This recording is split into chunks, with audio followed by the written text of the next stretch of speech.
So that leads me to our kind of main event, definitely for today, which is our speaker, Rachel Plummer.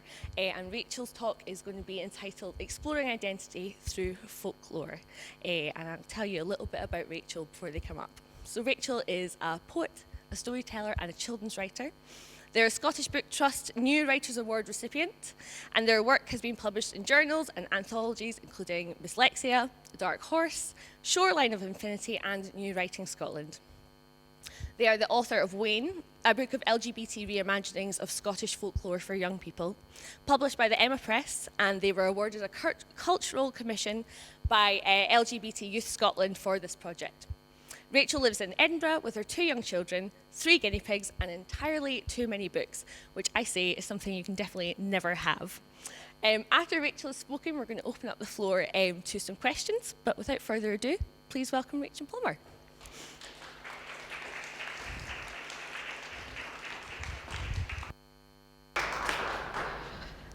Hello. I'm just going to pop these down here, if that's okay. It's lovely to be here. I'm going to drag this out a little bit. I'm going to sit down for most of this, because the reason why this had to be rescheduled was that I was not very well, and I'm better now, but still a bit wobbly in a kind of post-COVID way. But yes, hello, and thank you so much for having me. It's lovely to be here. This is such a lovely space to come and be in, both physically and kind of socially.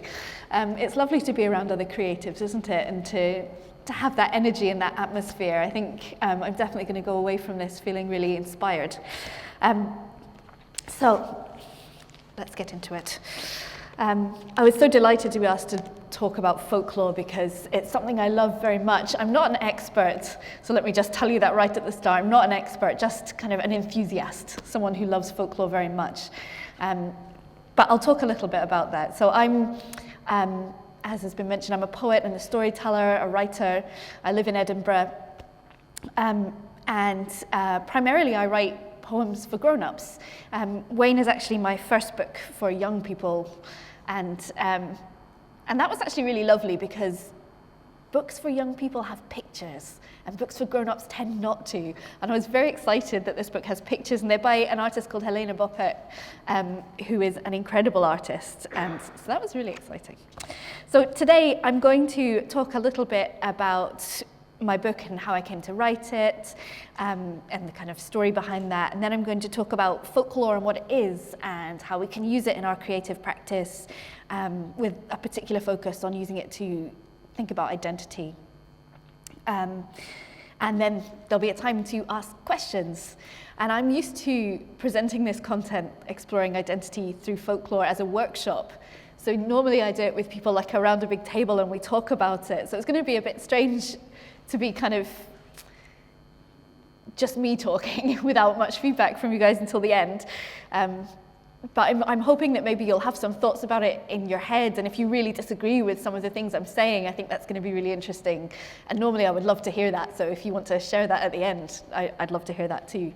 A lot of the things that we're going to talk about with regards to folklore, with regards to poetry, with regards to storytelling, there's no one definitive answer, and that's one of the things I really like about it. So I'll start off talking about Wayne. So as I mentioned, I'm a storyteller. I do a lot of storytelling. I love telling stories of all different kinds. And I have 2 children, and my daughter's 10, and when she was younger, she particularly loved stories about Scottish folklore, the Scottish kind of myths and legends and stories. And I think part of that was because a lot of them are quite dark and unpleasant. And she really liked that. That was her kind of thing. She likes kind of a dark, scary story. But what we found, I knew I would do that. I'm a queer parent. We have sometimes called rainbow families. We come from a queer family. So we found that in the stories that we were telling and sharing, and even in the children's books that we were reading, there weren't a lot of families like ours and people like us within that. And the books that we did find, the stories that we did find that contained LGBT people tended to be more a kind of guide to what a queer person was. So it was, like, this is little Susie who has 2 mummies, but don't be mean to Susie at school or any of the other unfortunate children. And I think those are important, they have a place, but it wasn't what we were looking for, and it was kind of meaningless to my daughter, who already knew what queer people were because that was her life and her family and her situation. And we wanted stories where queer people would just simply existed within them and as part of the world of the story. So I started gender swapping some of the characters as I was telling the stories, just to make it more representative of us and the people we knew and our friends and family. And after a while of doing that, I started to think that maybe other people might be interested in that too. So I started writing some of these poems, and I'm a poet, so they ended up as poems when they were written down. And then I applied to LGBT Youth for a cultural commission and was awarded the cultural commission and began to seriously work on Wayne. So that's a little bit about how that came about. When I was writing it, I specifically and consciously didn't use any of those terms like gay, lesbian, transgender, asexual, any of those, bisexual, any of those terms. Because I think even for children, there's a lot of baggage often with some of those terms, and I didn't want them to bring that as much as possible. I wanted them to approach these pieces free of any expectations of what they were about.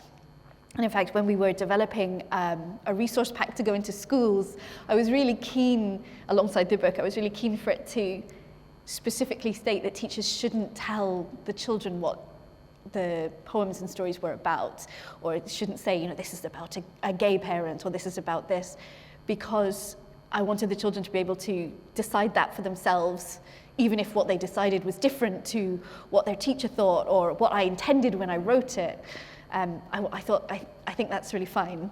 As you might have gathered by now, I'm quite comfortable with things being a bit unsure and having different interpretations of things, and that was what I wanted. I wanted the children to come to it and have their own interpretation, to be able to read it and maybe see themselves in a story, and their own family in a story, and then to be able to, from that point, to find empathy. This was kind of inspired by, in 2016, there was a survey that LGBT Youth Scotland did of Scottish queer young people, mostly like late teens, early 20s, to ask about their experiences. And some of the comments on that said that what they wanted and what they thought would help them was more LGBT representation, but not just for them, but for straight, cis people as well, so that the first time they were encountering the idea of a trans person or the idea of a gay person wasn't that person at school, but that it was already kind of something that existed within their world and they were already aware of it, and that was fine. So that's my approach to the stories. So what I think I'm going to do, I'm going to share a couple of the poems, just so you have an idea of what I'm talking about, because maybe this all sounds a bit abstract, and that will give you an idea of what I mean. So I'll start with the first poem that I wrote for the collection. So it's the first poem in the book, and it's about the Selkie. Do all of you know what a Selkie is? Does anybody not really know? Yeah, okay. Well, I'll explain. It's totally fine to not know what any of these are. In the back of the book, there's a little kind of very simple, short glossary of the different stories and terms. But in Scottish folklore, a Selkie is a creature that's a seal that lives in the sea, and when it comes out of the sea, it can take off its seal skin, and there's a human underneath, often a woman. But then it can put its seal skin back on and go back into the water and be a seal again. In many of the stories, the seal skin is taken away and hidden by somebody who wants to keep the Selkie trapped on land. So this poem is called Selkie. The secret me is a boy. He takes girlness off like a sealskin, something that never sat right on his shoulders. The secret me is broad-shouldered. The sea can't contain him. The land can't anchor his waves to its sand. The secret me swims with the big fish. Brash, he swaggers like a mermaid, bears teeth like daggers, barks at the moon when it's thin. He's whiskered, that boy, thick-skinned, quick-finned, always turning tail. He wears his own skin like a sail, lets it carry him to where salt swallows mouthfuls of air. Let them find me there, by the shore, the girl seal with a secret boy inside. Rough-voiced, black-eyed, washed bare as the beach by the tide. So the next one I'm going to read is about the Finnfolk. Finnfolk are a little bit easier to explain because they're essentially Scotland's answer to mermaids. Here we go. So they are basically mermaids. They live in the sea, in the water. In many of the stories, they're trying to find a human spouse and steal one away. Often somebody who's married or engaged to a human, they try and steal them away to be their own spouse. Some of the stories say that if they don't marry a human, then their power and their beauty changes and they become kind of monstrous and live in the sea. In this poem, it's called Finnfolk, which is the name of the Finnfolk's palace under the sea, where they live. So, Finnfolk. Once I loved a human boy, but that was long ago, before the sea scattered its silver coins on the coast at Ainhallow, filling my purse. Once I loved a Finn wife, and her love was a transformation. I grew gills, a shiny tail, fish-scaled, leafy as a dragon. That was how much I loved her. So much that I breathed water and spoke coral and swam. So much that I forsook the land and went home with her to the Finnfolk's palace on the seabed, Finnfolk. It glowed with the light of 1,000 phosphorescent creatures. It swayed like a drowned woman's hair. It sang like the sea in an empty conch shell. I held it to my ear. Once I loved a human boy and loved the land he walked on, his 2 feet, his strong legs, the hill that was our home. But time came like a tide, eroding life's bedrock and flooding me with the possibility of mermaids. I have another poem, one last one that I'll share with you. No book, I think, of Scottish folklore and myth is complete without a nod to the Loch Ness Monster, to Nessie. And so I wrote this poem, Nessie, in which I've imagined a non-binary Nessie. So Nessie. The Loch Ness Monster isn't a boy or a girl. Nessie doesn't have much use for words like that. Nessie's much too busy scaring fishermen and posing for blurry photos that nobody will believe in. Nessie knows who Nessie is and isn't. Nessie knows where the silverest fish swim and how to shimmy through silt like a conga. Nessie knows what it's like to be the only one. You don't need to believe in Nessie. Your belief doesn't change who Nessie is. Under the weight of the water, under the shadow of the hills, Nessie has always existed. Not a boy or a girl, but real. So hopefully that gives you an idea of what I mean when I'm talking about LGBT reimaginings of folklore and putting those into poetry, which I know is maybe something of an abstract concept until you hear the poems themselves. So let's talk about folklore and what it is and how we can use it. So at this point, I would normally ask you, what is folklore? What do you think folklore is? So I wish I could do that just now, but maybe at the end you can give me some answers to that. The dictionary says that the folklore is the traditional beliefs, customs, and stories of a community passed through the generations by word of mouth. And Wikipedia very reliable, says that folklore is the body of culture shared by a particular group of people. It encompasses the traditions common to that culture, subculture, or group. This includes oral traditions such as tales, legends, proverbs, and jokes. So I like both those definitions. I think those are quite good. I think it can be easier to say what folklore is and harder to draw a line at the edges of it, like with so many things. Say when we get to these edge cases, what counts as folklore and what doesn't, and who gets to decide that? And I don't really know. I think for me, I'd say that folklore is a lot like poetry, in that it's really hard to define, and maybe it's something that's more like we know it when we see it.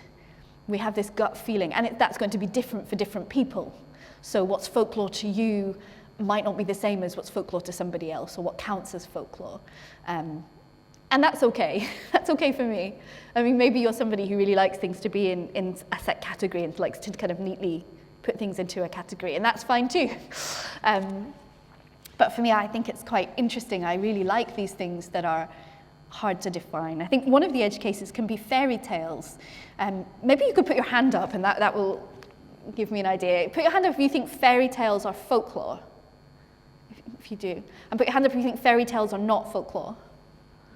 So all of you think that they do count as folklore. That's really interesting. I think for me too, they sort of fall under the umbrella of folklore. I think the main difference tends to be that fairy tales tend to be written down, although they might have many different versions, many different authors. And folklore tends to be something that's evolved over many generations and many different groups of people, maybe over quite a wide geographical area too.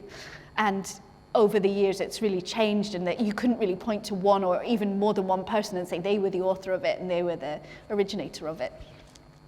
And fairy tales tend to be a little bit more epic in scope, maybe. When we think of folk tales in particular, we think maybe of more, although they can often still contain magic, they may be more everyday. Yeah, it's interesting. I think they're both part of folklore, folk tales and fairy tales. But I think I would say there's a difference. My background is in science, particularly in nuclear astrophysics, and I came a long way from there to writing poetry. But for me, I often say that science and folklore can occupy a similar cultural space. So they're both ways that we have of talking about life and the world and the universe. And as you said, about explaining things like what are the stars, or why are the seasons? And I think they're both ways of thinking about that, stories that we can tell to explain that. There's this great human preoccupation with these things and with these stories. So I think that's part of why folklore is inspiring to artists and creatives. And I think another part of it is that there's a connection there to our community, to our own personal past, our childhoods often. Often folklore is one of the first encounters we have with art and with stories and with creating. And I think so there's a link to our own personal past, but also to the past in general. There's something that's been passed from person to person, and stories have been told since before there was writing, since almost as long as there's been language, as long as there's been people. And it gives us a connection to that. So I think that's another part of why folklore is inspiring to artists. But it also gives us a connection to other creatives and to creativity, both current ones and past ones.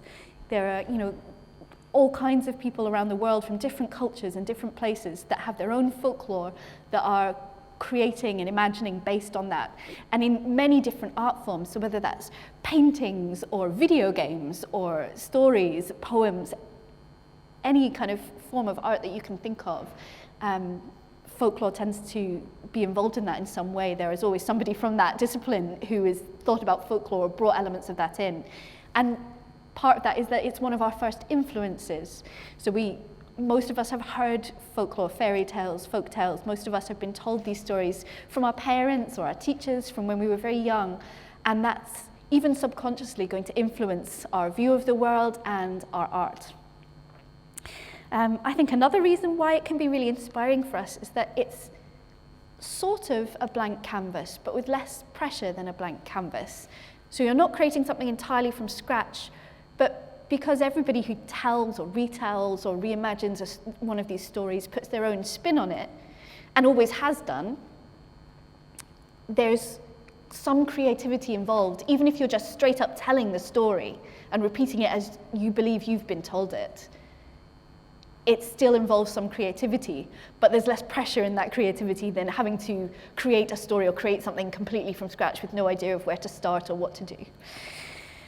And then as well, you have the audience familiarity with that source material, which you can play with.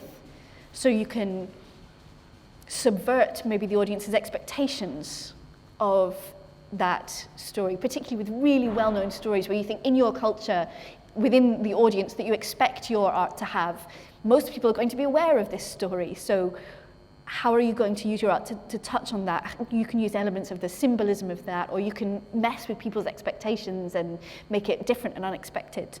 So I think those are some of the reasons why folklore is really inspiring to a lot of artists. But how can we use folklore to explore aspects of our identity? So obviously that's something I do. That's what I love to do. I don't tend to write directly confessional poetry, that is poetry that's directly about myself. I think sometimes it can be really hard to write directly about your own experiences, for example, as a queer person. But folklore allows me to take stories or characters that resonate with some aspect of my identity, some aspect of my queerness, and to write about those experiences through that lens. So it's a way of writing about myself or aspects of myself and finding a way into that. And I think no matter what your identity is or what different parts of your identity you have, you can probably find aspects of some of these stories that resonate with you or that you identify with in some way. And it can be a way of exploring that part of your identity. So if we come back to the definition of folklore, so the beliefs, stories, and customs of a community, you can also think about the communities that you're part of. So for me, maybe that's that I'm part of the LGBT community. That's just one of the communities that I'm part of. And these communities will have their own folklore, if that makes sense. So we go back to that definition about it being the body of culture shared by a group of people encompassing traditions common to that culture, subculture, or group. So whatever communities you're part of, they are going to have their own folklore, and maybe you're part of creating that folklore. And that folklore is worth creating and preserving and talking about. So as well as that, and alongside that, people from marginalized communities and identities are part of the wider community that we're in as well. And our identities and voices also deserve representation within the folklore of our wider community. So for example, there are LGBT people in the world. They should also be in the stories and the culture and the folklore that we're telling, the folk tales. They should exist within the universe of the stories that we tell. And often they were and have been taken out. When folklore started to be written down and anthologized, often it was for a more upper or middle class audience, often for a more conservative Christian audience, where historically it wasn't. It was something that was like commonly shared by everybody. And especially folklore from other cultures around the world, when it's been translated into English and anthologized into English, especially historical versions of that, it often has been kind of sanitized for the audience that it was intended to. And for example, queer people have been taken out of that. So when I was working on Wayne, I often had people saying, well, don't you have to work quite hard or change the stories quite a lot to make them queer? And I would laugh because no, not at all, not at all. Often the queerness is already there, maybe in the subtext, and I'm bringing it to the text, but it really is already there. So let's think about retelling and reimagining folklore in the way that I've done, in the way that you might do, either as a writer or as some other kind of artist or creative. So there are many, many, many retellings, reimaginings of folklore throughout the ages and across different genres. So there's sci-fi retellings of folklore and horror and romance, fantasy, literary. There's stories that are set in the modern day or at some point in history or in another part of the world or in an alternate reality or in the future. It's really interesting. I teach creative writing to teenagers and young people, and often I ask them to retell fairy tales or folk tales. Recently I did this with my teen group, and I made a note of what they came up with because I thought it was quite interesting. They had a time-traveling Red Riding Hood who was her own grandma. So she was time-traveling to save herself. They had a social media Cinderella who was being bullied online by trolls. They had a conspiracy theorist Chicken Little, which I thought was very apt. They had a robot gingerbread man who'd been created by the old man and the old woman. And they had a spaceship second in command, Snow White, who is trying to launch a coup against the captain, the queen, and she ends up befriending asteroid miners.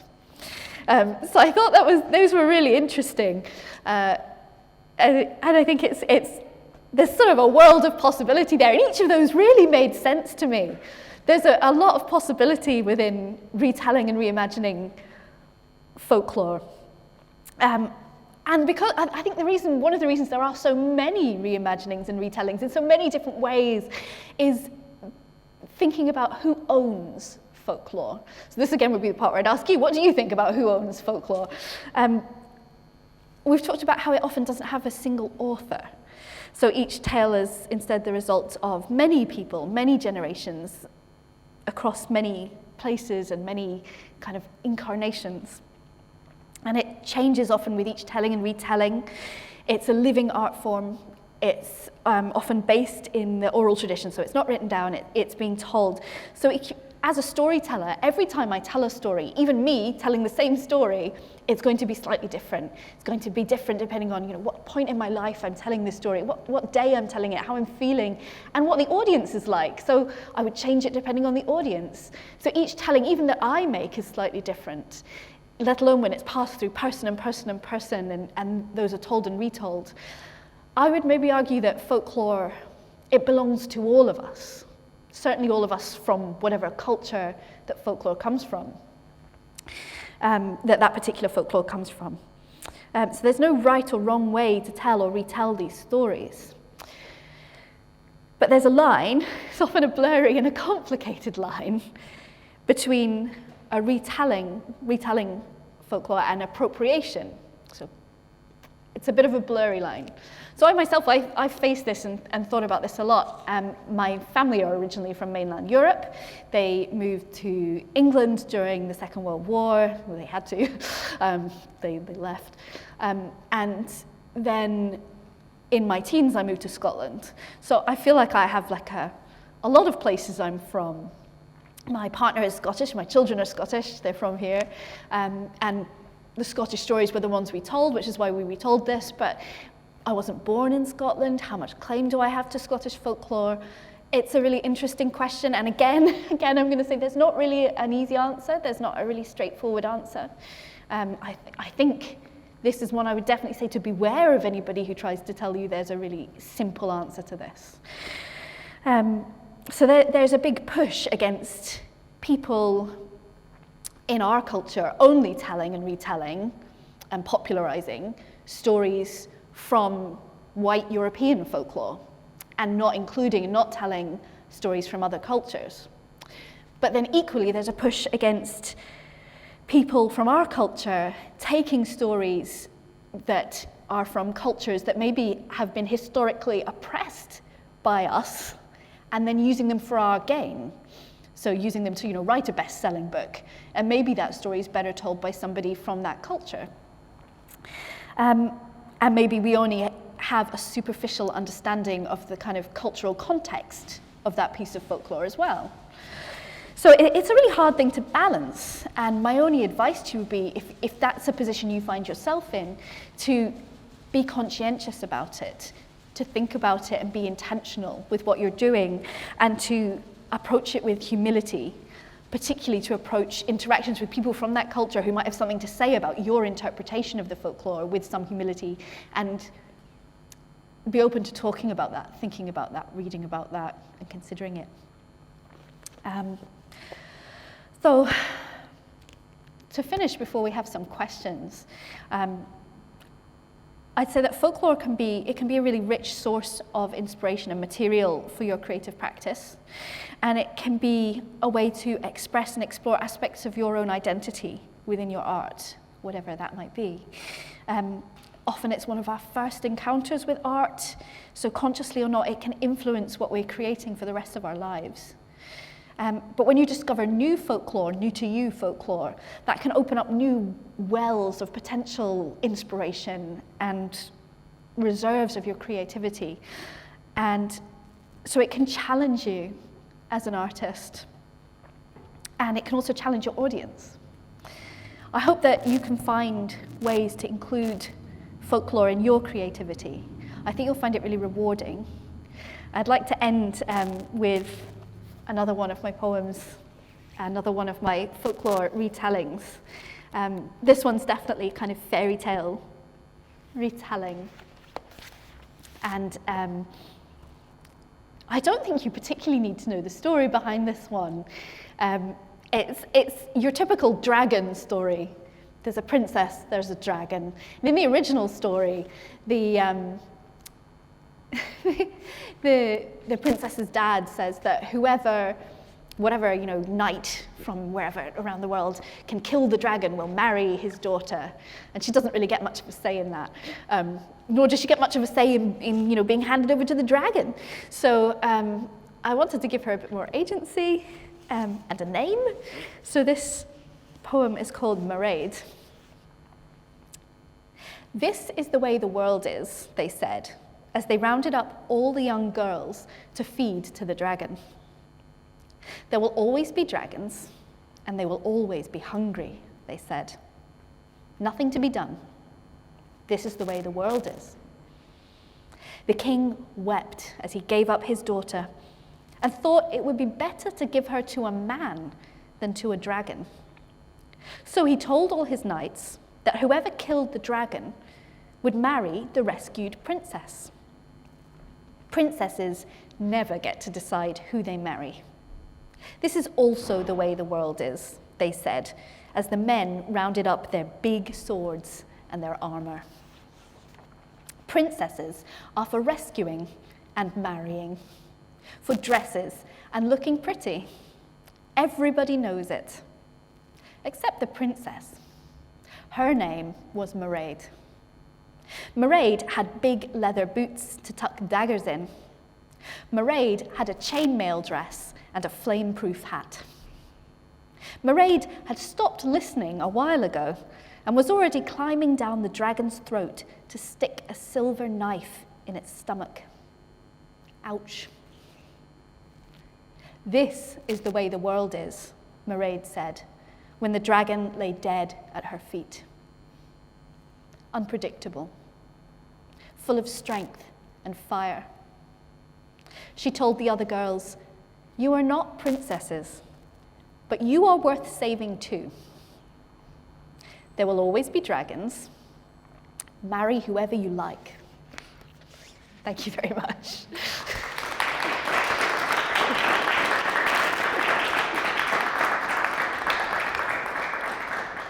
Jill, thank you so much. Thank you. What a wonderful way to end. We're going to open up the floor to questions. Yeah. And Rita is going to grab our little travelling microphone. That's such a cool microphone. Isn't it cool? Bit of kit. That's so cool. So yeah, does anybody have any questions like to kick us off? And you can ask questions about anything to do with folklore, my work, anything, or anything else if you want. I know, Rachel, as well, you maybe had some questions for the audience as well. Yeah, I did. But you had a question. The lady at the back. Is it lady? I'm not sure. Cannot see at the back. That was really good, thanks so much. It's more of around the definition. As a kid, I read a lot of Greek mythology, and there was some stuff to explain the seasons, of how things, would you say Greek, well, is mythology folklore? What's the kind of... Yeah, I think that's a really interesting question too. What do you all think? This is my standard response. What do you all think? Is mythology folklore? Put your hand up if you think mythology is folklore. Yeah, I think so. Does anyone think it's not folklore? It's fine to disagree. You don't have to agree with what everybody else says. That's totally fine. Yeah, I think it is a kind of folklore, but I think we have to be wary because it maybe crosses a line into religion as well. Is religion and religious stories folklore? Well, kind of. We talked about in the definition how it's to do with the beliefs and customs of a particular culture. So maybe there's, Christian folklore, folklore from various different cultures, but I think then when it comes to how we're reimagining that and rethinking of that, maybe we have to be a little wary of that. But I think there's been some really interesting queer reimagining of religious material. I'm thinking of Joe Clifford's The Gospel According to Jesus Christ. The one where she portrays Jesus Christ as a trans woman, and she has a play of that. I think that I went to see that. It was so good and so challenging, and received a lot of controversy. But yeah, so I think mythology definitely can be, especially you think of Greek mythology. It's so pervasive. I think it's something that's influenced a lot of other folklore that's come after it in other locations, in other places. So yeah. Yep. Hi, thank you so much. From my point of view, folklore, every time that I hear about it, is usually ancient stories and whatnot, right? My question is, do you think that folklore is still being created presently, and where does it come from right now? Is it I don't know, Pixar movies or Disney stories, or where is it coming from right now at the present? Maybe. I think that's a super interesting question too. I think folklore is always being created. I think maybe it's hard to know at the time, and maybe it's something we'll only know or recognize with hindsight. I think folklore, the folk tales that survive now are probably just some of many, and there's something about what makes a particular tale stick and what makes it relevant still, maybe centuries later. Sometimes even thousands of years later. So I think there probably is. I mean, I definitely think there is. I think it's something that we can be part of creating, maybe. But again, yeah, maybe it's hard at the time to point to a certain thing and say this is going to be something that sticks, and this is something that's going to become part of our folklore and our heritage. But storytelling is absolutely still a living art, especially in Scotland. It's you can go to the storytelling centre. You should. You probably all have. And modern storytellers do make their own stories and incorporate aspects of older stories into new stories. And so I think it is a living art form. It's something that will never stop as long as there are people. And I think also what I said about science, I think often in science, we're using models to describe things, and that's not often very well understood, but what we're often describing with science is a model we use to explain it, what's going on, rather than directly explaining it, if that makes sense. This is the model by which we understand it, and those models are often changing and evolving themselves.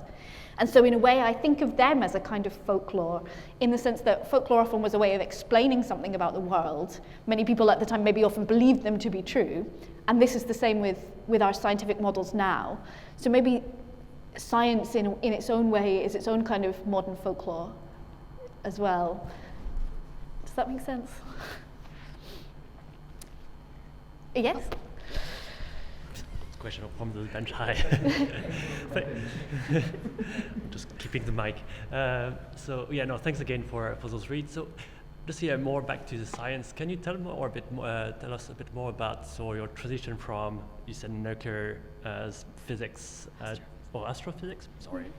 Sorry, what was that? Could you repeat that? I So, didn't quite could you tell me a bit more about your transition from science, so physics, to poetry? Were there always kind of something you have done in parallel? Is that something kind of you shifted? Is it something you're still reading about kind of science? Or can you tell us a bit more about that? Well, sure. It's a bit of a mix. I always, so I started writing poetry when I was 8, and I had a really great teacher, which is often the case, I think, for many people. We have like a great teacher who inspires us, and he gave us the poem Lochinvar by Sir Walter Scott, and he asked us to memorize one verse of it, but I loved it so much that I went home that night, memorized the whole thing, and came back the next day and recited the whole thing, and he clearly saw that I liked that, and he gave me a different poem, a grown-up poem, every week to memorize and recite to the class. And I still remember so many of those poems even now, and I wrote to him when my first book was published, thanking him for that. And I started writing poems myself, with the confidence of an 8-year-old, like, yeah, I could do that. So Walter Scott can do it, I can do it. And as I got older, I became really inspired by maths and physics and astronomy, and ended up doing that at university. And I specifically didn't want to study poetry because I thought I might stop loving it if I did that. But I was always writing still. And then while studying, I did a Master of Science, and when I was doing that, I realized it wasn't what I wanted to do forever. I love science, but I didn't want to do it as my job. And so I was sort of thinking, well, where do I go from there? And I did a bit of lots of different jobs. I was a teacher for a while, and then I ran an animal rescue for a while, and then I had children. And through it all, I was writing, and it wasn't until I had my children that I started, again, sending my work out, which I'd done when I was younger and sent it out to journals and magazines and things. And so that's when I started publishing my work. But actually, I did a lot of science-themed writing, especially space writing and communication. I write a lot of sci-fi poetry. I really love sci-fi poetry, which is the most niche thing. If you're at all interested in getting paid, I cannot recommend it. But so that's kind of where I came sort of full circle back to writing into poetry. Yeah. We have a few questions from online stream. Yeah. So the first one is, do you have a favorite character from Scottish folklore? If so, why? Oh, that's such a good question. I have so many favourites, but one of my particular favourites are the 7 big women of Jura, who don't have their own story traditionally. They just sort of pop up in other stories where, our hero has to go to get something from Jura, and everyone's like, oh, but what about the big women? And he's like, oh, I know, but I have to go. So these 7 kind of angry giantesses who live on Jura, and it's just sort of mentioned in passing, and I was like, who are they? And why are they there? So I reimagined them as this kind of polyamorous lesbian commune of big women who live on Jura. But yeah, so I think they might be one of my favourites. There's lots of really good giants in Scottish folklore, and the big women of Jura are probably my favourite, yeah. And then there's one more question. What do you plan to write next? Oh, well, I've been writing some picture books, actually, some rhyming picture books for younger children, and I can't say too much about it, but I have exciting stuff in the works with that, with them becoming a real thing in the world. I've been writing some LGBT-themed picture books. The first one is actually about giants, and it's about giants and gay marriage. So I've been working on some of those, which is really fun. And I've been writing a lot of stories for younger children. So I've been working a lot with the Tonys, which is they do stories for children that you can listen to either on an app or they have a Tony's box that you can listen to. So I do a lot of work with them, and I write stories for them where you can go and listen to stories. So yeah, a bit of all of that. And I have also always been working on a collection of poems for grown-ups. So I have a few pamphlets of poems for grown-ups, but I have my full collection of poems, which I'm endlessly working on and never happy with.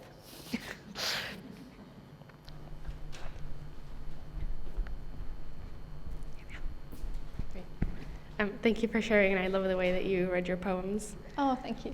So I think it was in your introduction, you were talking about how folklore influences us, especially it's kind of one of our first encounters with art, and so it might kind of subconsciously influence us in the future. Yeah. And then I think you were talking about rewriting folklore versus rewriting versus writing other things, and you talked about starting with a blank canvas. Yeah. I wanted to ask you more about that, because I would argue that like we never really start with a blank canvas. Like we always start with some intention, or we're always influenced by other things. Like, you know, creativity just kind of like bring different ideas together. So it's never really a blank canvas. Oh no, absolutely. I really agree with that. That there's not really such thing, like our minds themselves are not really blank, so we can't ever come to anything. We can't, and both in a good and a bad way. We can't kind of let go of our baggage and our biases when we come to create, but also we have our own ideas and our own wealth of kind of structure and things that we want to put into art. But I think at the same time, it can be really intimidating for many people to sit down in front of a blank page. And often when I'm working with writers in workshops, part of the reason they're there is that just sitting down with a piece of paper feels so intimidating, and it's hard to start. I think, in a way, it can feel like there's a pressure that it's hard to improve on the blank page because of the possibility that a blank canvas or blank page has. And so we want anything we write that we're then putting on that page, we think it's not going to live up to the potential that the blank page had. Does that make sense? So it can be intimidating in that sense. So I suppose that's what I mean by a blank canvas, having some structure. And this is why I quite like writing poems with a form to them, because it gives you some place to start and something to work with. But I totally agree that it's almost impossible to come to something with a completely blank idea. I think it's really beneficial to often start by as a writer, by just writing whatever's in your mind for 10 minutes, just to get it out of your mind so you can start accessing those kind of deeper reserves of creativity and get all that surface stuff out. Does that make sense? One step further, what I liked about what you said about not necessarily feeling like you're starting with a blank canvas when you're rewriting folklore is that there's like a nice grounding to what you're doing, maybe more of a sense of purpose. And so I was just kind of trying to take that further and think that even when you are starting with a blank canvas, you can like use this idea of grounding your thoughts in something to actually kind of make it a little bit less intimidating. Yeah, absolutely. So, yeah. So We've all been exposed to art in many different ways, and absolutely draw on that when you're creating, and yeah, I think it's such a powerful thing. It's such a useful thing when we're creating.